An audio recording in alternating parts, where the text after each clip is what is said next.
నమస్కారం అండి. అందరి ప్యానెల్లో ఉన్నట్టు అందరికీ నమస్కారం. 3 విషయాలు ఇక్కడ ప్రస్తావించాలండి. జగన్మోహన్ రెడ్డి గారు ఎప్పుడు కూడా సభకి రావట్లేదు అనే దానికి మన ప్రతిపక్ష పాత్ర ఇవ్వట్లేదు, ప్రతిపక్ష హోదా ఇవ్వట్లేదు. ప్రతిపక్ష హోదా ఉంటే ఎక్కువ సమయం మాట్లాడటానికి అవకాశం ఉంటుంది అని ఒక ప్లీ తీసుకుని వారు మాట్లాడుతున్నారు. ఉమ్, వారికి తెలుసు 1952లో మొట్టమొదటి లోక్సభ స్పీకర్ గారు జీవి మౌలంకర్ గారు ఒక డైరెక్షన్ ఇచ్చారు. పార్లమెంటరీ పార్టీగా గుర్తించాలంటే ఒక 3 కండిషన్లు ఇచ్చారు. పోటీ ఎలక్షన్లో పోటీ చేసేటప్పుడు బయట పార్టీ అండ్ లోపల కూడా అదే పార్టీ తరఫున ఉండాలి. అదేవిధంగా పార్లమెంటరీ పార్టీగా గుర్తించాలి అంటే 10% అట్లీస్ట్ కోరంకి తగ్గకుండా ఉండాలి అని చెప్పేసి అన్నారు. ఒక సభ ప్రారంభమయ్యేటప్పుడు కోరం ఉండాలంటే కనీసం ఆ మొత్తం సభ్యుల్లో 10వ వంతు సభ్యులు ఉంటేనే సభ ప్రారంభం అవుతుంది. అవును. సభ 10వ వంతు సభ్యులు ఉంటే ఏంటంటే 55 మంది పార్లమెంట్లో అయితే, లోక్సభలో అయితే, అసెంబ్లీలో అయితే 18 మంది. పార్లమెంటరీ పార్టీగా గుర్తించాలి, లేకపోతే లెజిస్లేచర్ పార్టీగా గుర్తించాలంటే 10% సభ్యులు ఉండాలి. అదేవిధంగా లేనప్పుడు ఏమిటి అనేది లోక్సభలో అయితే 30 మంది ఉంటే గ్రూప్గా గుర్తిస్తారు. ఉమ్, మన అసెంబ్లీలో అయితే గతంలో కూడా అవిభక్త రాష్ట్రం ఉన్నప్పుడు 5 సభ్యులు ఉన్న వాళ్ళందరినీ కూడా గ్రూప్ గా గుర్తించారు. ఉదాహరణకి ఏపీ మన ఎంఐఎం పార్టీకి 5 సభ్యులు ఉన్నప్పుడు వారు గ్రూప్ లీడర్ గా గుర్తించారు. ఉమ్, ఇప్పుడు అదే విధంగా చూస్తే ఆంధ్రప్రదేశ్ అసెంబ్లీలో జగన్మోహన్ రెడ్డి గారు ఒక గ్రూప్ లీడర్ మాత్రమే. ఓకే. అయితే మీరు 1952 నుంచి చాలా దృష్టాంతాలు ఉన్నాయి. చాలా సంవత్సరాలు లీడర్ ఆఫ్ అపోజిషన్ లేరు లోక్సభలో. 1967లో కాంగ్రెస్ పార్టీ చీలే వరకు కూడా 60 మంది చీలి వారు ఒక ప్రత్యేక గ్రూప్ గా పెట్టుకున్నప్పుడు వారిని ప్రతిపక్ష హోదా ఇచ్చారు. మళ్ళీ 77లో జనతా పార్టీ గెలిచినప్పుడు ఇందిరా కాంగ్రెస్ పార్టీ కూడా ప్రతిపక్ష హోదా ఇచ్చారు.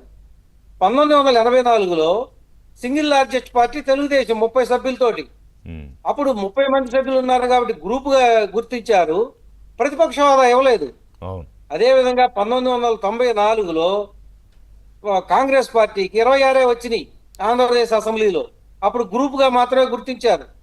ఇన్ని దృష్టాంతాలు ఉన్నా కూడా, ఎగ్జాంపుల్స్ ఉన్నా కూడా ప్రతిపక్ష హోదా అడగటం అనేది మరి వారికి అవగాహన లేమి కాదు. ఇప్పుడు ఇంకోటి అండి, కాదు సురేష్ గారు, ప్రతిపక్ష హోదా లేదు కాదు, ప్రతిపక్ష హోదా లేదు సరే అనుకుందాం. కాదు, ఒక నిమిషం, ఈయన చెప్పారా ముందేమన్నా ఒకవేళ నేను గెలవకపోతే, నెంబర్ లేకపోతే, ప్రతిపక్ష హోదా లేకపోతే నేను ఎమ్మెల్యే కూడా అసెంబ్లీకి వెళ్ళను, మాట్లాడను అంటే అప్పుడే ప్రజలు డిసైడ్ చేసుకునేవారు అసలు ఆ మాత్రం ఓట్లు వేయాలా లేదా అని.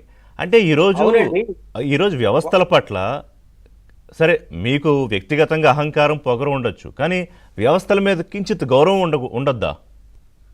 మీకు అదే చెప్తాను. వారు ఏ సభకైతే ప్రజలు వారి మీద నమ్మకంతో గెలిపించారు, వారి సభని గౌరవించట్లేదు, వాళ్ళ ప్రజల యొక్క అభిప్రాయాన్ని గౌరవించట్లేదు. ఎగ్జాక్ట్లీ. వారు ఒక విషయం మీ దృష్టికి తీసుకొస్తున్నా. ఇప్పుడు తెలంగాణ అసెంబ్లీలో కోననేని సాంబశివరావు గారు ఒక్కరే సిపిఐ నుంచి, కొత్తగూడెం నుంచి గెలిచారు. వారు ఒక్కరే. వారు మాట్లాడట్లేదా? వారికి క్వశ్చన్స్ ఇవ్వట్లేదా? వారి డిబేట్ లో మాట్లాడట్లేదా? అంతకుముందు మీరు గుమ్మ నరసయ్య గారు ఉండేవారు, అంతకుముందు ఓంకార్ గారు ఉండేవారు. ఎంతమంది లేరు? ఒక్కొక్క సభ్యులు ఉన్నా కూడా సభలో వారు ప్రజల్ని రిప్రజెంట్ చేస్తున్నారు కాబట్టి స్పీకర్ గారు గౌరవించి ఇస్తారు. ఇప్పుడు వారికి రోజు 2 క్వశ్చన్లు వస్తున్నాయి. ఆ 2 క్వశ్చన్స్ లో వారు మాట్లాడొచ్చు కదా. అదేమి లేదు. వారికి అహంకారం, అహంభావం. వారికి చెప్పినట్టు సభ అట్లా నడుస్తుంది. మీరు చెప్పినట్టు సభ నడవదండి. రాజ్యాంగ నిబంధనలకు లోబడి నడుస్తుంది. మూడోది, ఇంకొక విషయం కూడా, సభకు రానంటారు. మీరు రండి, మీ ప్రజల మీద మీకు బాధ్యత ఉంటే రండి, రాజ్యాంగ వ్యవస్థల పట్ల గౌరవం ఉంటే రండి. ఇదే స్పీకర్ గారు కానీ, డిప్యూటీ స్పీకర్ గారు కానీ, లేకపోతే మా హోంమంత్రి గారు కానీ అందరూ కూడా వారిని రాకూడదనే అభిప్రాయం ఎక్కడా లేదు. వారు రావాల్సిందే. మీ తరపున మీ అభిప్రాయం చెప్పాల్సిందే. మీ 11 మంది సభ్యులు